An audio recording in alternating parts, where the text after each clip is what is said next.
Welcome back to the channel. Want to take a look at another Marvel Select figure. Got this local comic book store. I remember when this figure was released, didn't pick it up. I guess I'm now getting into buying Marvel Selects after selling most of my Marvel Legends collection, but ended up picking this figure. Was kind of impressed with it, seeing it in the store. It definitely has its issues, but picked it up for $30, which at the end of it, I think is a great deal for it. Even against Marvel Legends, here's gonna come some more, Marvel Legends hate and annoy some people. They're great and all, but this was a unique mold. I'm assuming no reuse. Bunch of hands, which I'll talk about here, and you get a base, which I'll show off then, for $30. Hasbro's charging $35 for, just a repainted figure with no accessories. And Marvel Select, if I'm right, hasn't increased their price. They've always been, I think, $30. So it's really nice actually seeing this with some decent paint apps and really good accessories. But speaking of that, accessories, we got two heads. Head that's ordered right out of the box. And then the head with the effect, which just has a rubber band around it, which I'm going to leave on. But then all of the hands. There's a bunch here.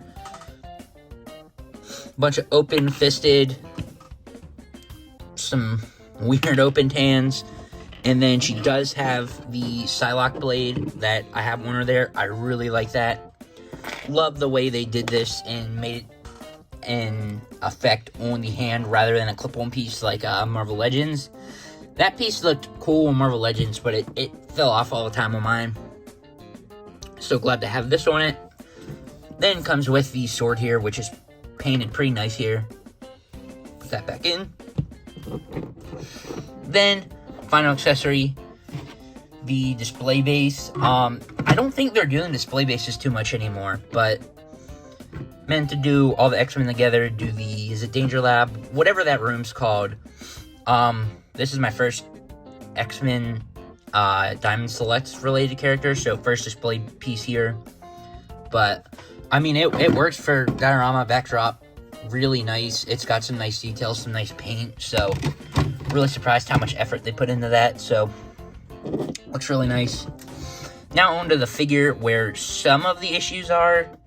The paint, there was 4 or 5 of her there, and all of them had some paint issues. This one definitely has some somewhere, but this was the better one out of the bunch, so pick this one up.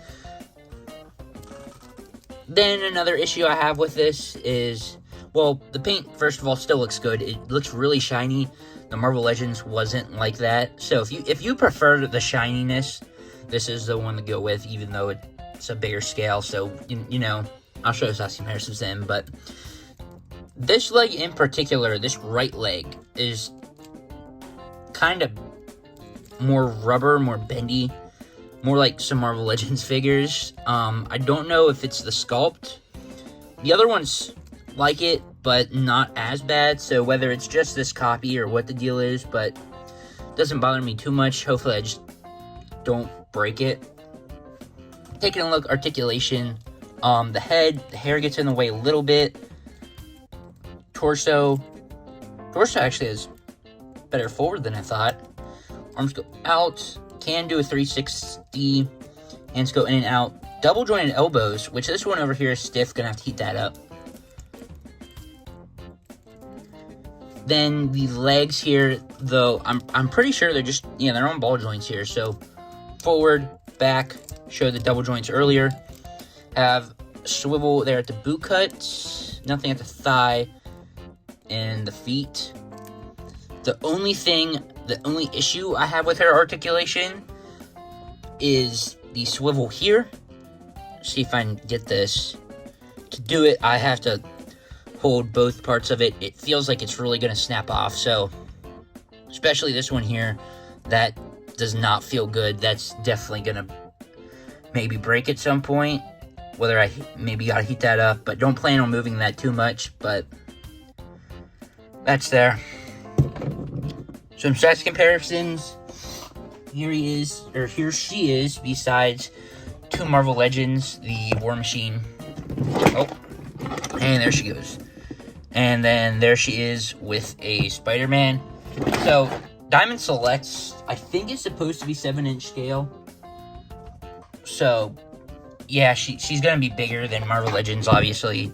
And there she is beside a Black Series. She towers over them. Pulling out a McFarlane figure.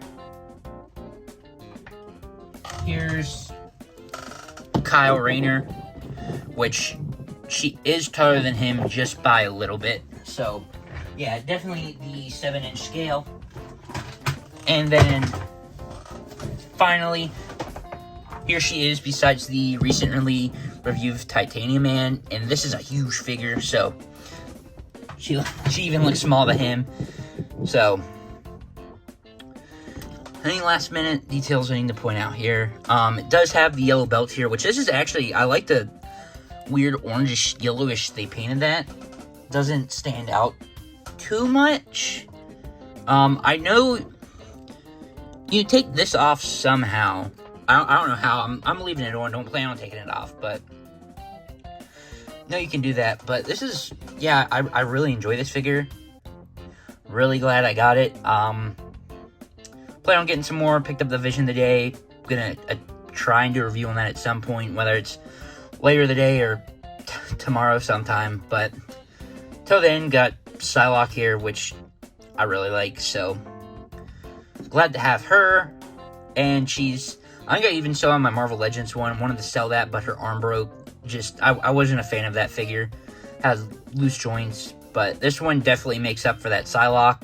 But again, it's 7-inch scale, so it won't go with your Marvel Legends. You can probably try it, put it in the back or something, but there she is here. So if you have her, let me know what you think, but there she is. So thanks for watching, stay tuned, and see you in the next one.